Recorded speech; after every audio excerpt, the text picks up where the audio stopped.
Ghosts? In Minneapolis? Explore the supernatural among the ghosts and legends of Minneapolis' original and only real ghost tour. Come be part of a paranormal investigation. You'll be guided by a professional ghost hunter as you walk through the historic St. Anthony Main riverfront. Uncover the past in the city's Shadowlands by using the same tools and equipment the pros use. Real ghost tours take place 2 to 4 nights weekly in one of the oldest and most storied areas in Minneapolis. This is not a haunted house. Reveal the supernatural around you with a date or come with a group of friends for an experience unlike any other. Visit realghosttours.com today to reserve your spot or schedule your group. You can also purchase gift certificates for upcoming tours. Don't hesitate. That's realghosttours.com.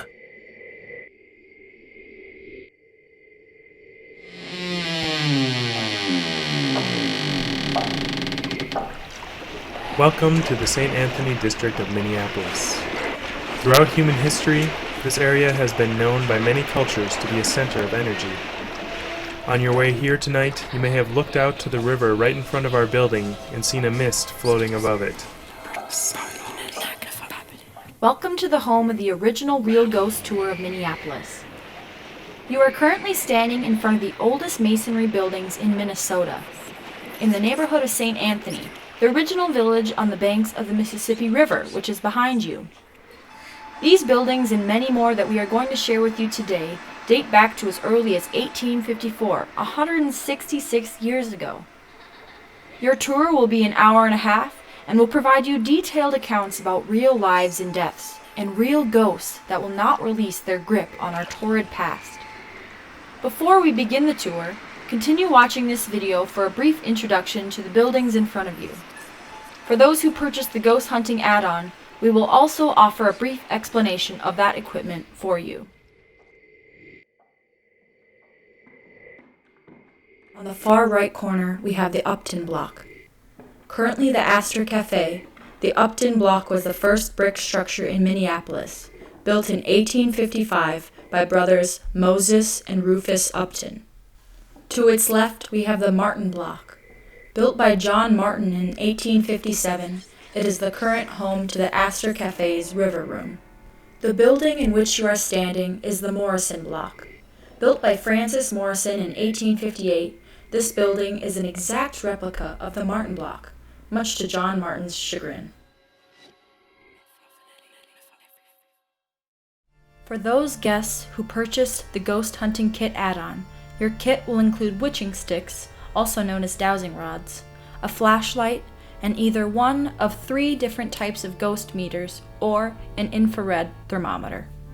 Now, how do you detect some of the spirits, the people still left here in the building? How do you detect some of those? Well, we use mediums that are capable of contacting spirits, and then we do research on who the people were, where they came from, how old the buildings were, and all the history of the river. Mm-hmm. They use an EMF meter, and like I was showing you before, it goes off whenever, well, there's something happening, some kind of electronic, what is it called again? This is a hot spot in this area. We find the EMF will go off frequently in this back room. There is entities that's still here. There are 3 different types of ghost meters. The one we just saw on WCCO was a regular ghost meter. This is a K2 EMF meter. EMF meters measure electromagnetic fields, and they go off when they detect unexplained fluctuations in said fields. These fluctuations could possibly be explained by paranormal activity. This is a Gauss meter. A Gauss is a unit of measurement of a magnetic field, so this device describes the magnetic influence on moving electric currents. An infrared thermometer infers temperature by thermal motion of particles in matter. In other words, these thermometers can read cold spots. Just point it towards an area and pull the trigger to read the temperature. We have a way to track some of the activity that goes on down here. Now, this is actually pretty low-tech. Last half hour, we showed some high-tech stuff with the EMF meters. Now, what are these and how do they work? These are dowsing rods. They've been around for 6,000 years. They've used them to find water in years past, but we've also discovered that we can contact spirits with them. William Satterley, if you're here, will you spin the rod in my right hand? Will you spin it all the way around? Amelia, if you're here, will you spin the rod in my left hand? Will you spin it all the way around? Now that is creepy. Kurt, thank you so much for joining us.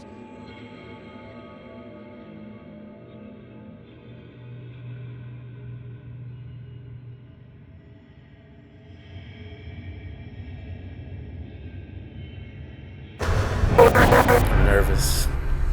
I'm not gonna like this. We get scratches, we get yells, we've been pushed. You guys need to have each other's back.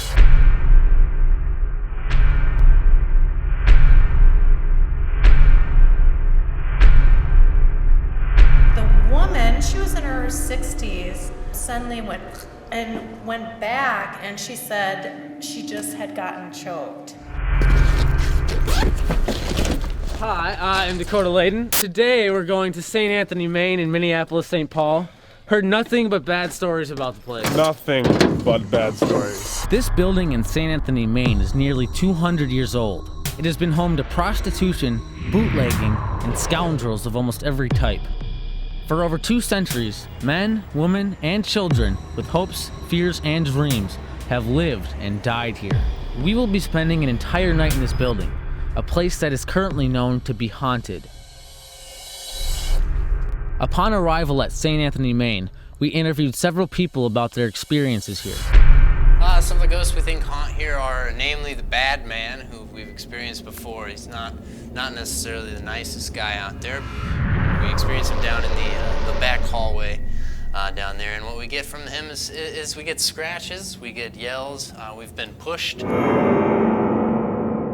went down and we started messing with the bad man. No, man. And I said, come on, do something. Show me your real man. And I walked away, and suddenly the psychic got thrown up against the wall and was choking and said he pushed her and tried to strangle her, and it was pretty crazy. But he didn't do it to me. He did it to her. That's a good thing. Yeah, exactly. Oh, man. I don't want to do this. Can we go home? The more you push into him, the more he'll push back.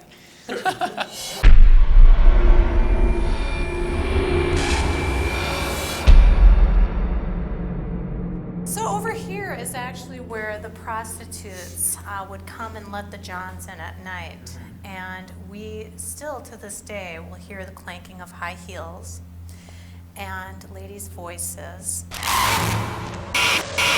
So they're quite active, and apparently they say that they like it here. They like to people watch. That's cool. Yeah. They like to people watch.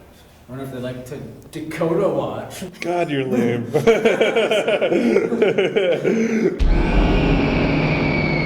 Like, just say ghosts don't exist. Yeah. Energies do exist, and residual history does exist. The storylines behind what happened here are factual. While we were walking a group of about 16 through the basement, there's 16 people. No one else heard this voice, but when Kurt said, I think I heard something when we were down there. I think I heard something say, go away to me. Oh, wow. Yeah. Pretty clearly, you hear it say, go away. And then we actually took away the foreground noise there just to highlight that bottom frequency. And we heard it, very, very clearly say, go away.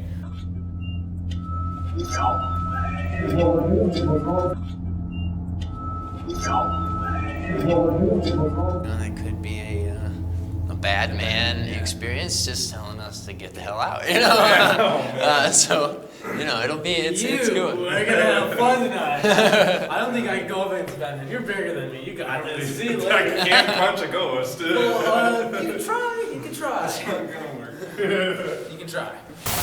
Mostly we get a lot of activity with Tommy here. Now he's a small boy between the ages of 9 and 12, we believe. He was very young. And we bring him toys, and he'll respond by actually moving the toys, moving the ball, and talking to us. Yeah.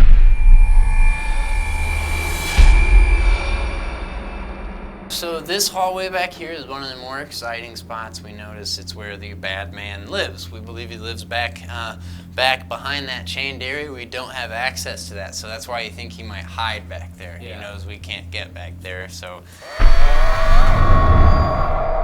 As I was walking back out this hallway, I felt my leg grab onto something, or something grab onto my leg, and it physically stopped my leg. Like, it felt like it got hooked up, and I pulled it away, you know, and I was like, what the heck was that? Yeah. And I didn't really think much of it until probably about 5 minutes later, my leg just started to feel really cold. Feels weird. Feels like my leg's going numb a little bit. Yeah. And then a little whole handprint showed up.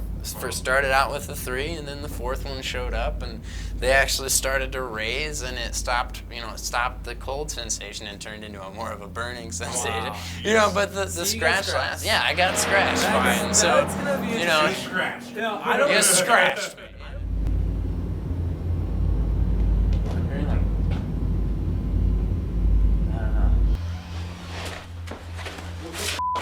Whoa, whoa, whoa, whoa, whoa.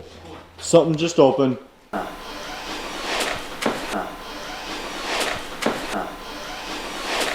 Okay, so we just heard a Oh my squeaking gosh. over here. It was like just tapping on the door. It was like just touching on this door. You stay there, you stay there. I'll come in here.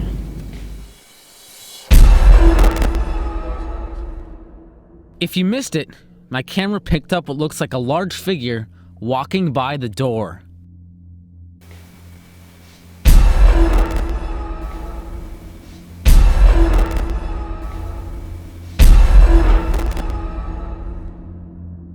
We are the only people in this building, and there is no way that what we captured was my reflection, because there's not even glass in the window frame.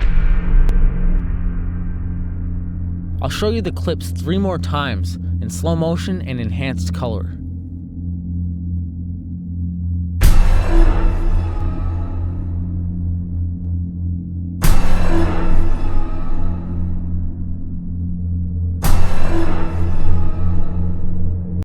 Is anyone in this room? I'm just a little guy. I'm standing up to you. I heard. Oh my gosh. What? Dude, I heard. Dude, there's like scratching in there, dude. All right. Oh my gosh, dude. Oh my gosh. Oh my god.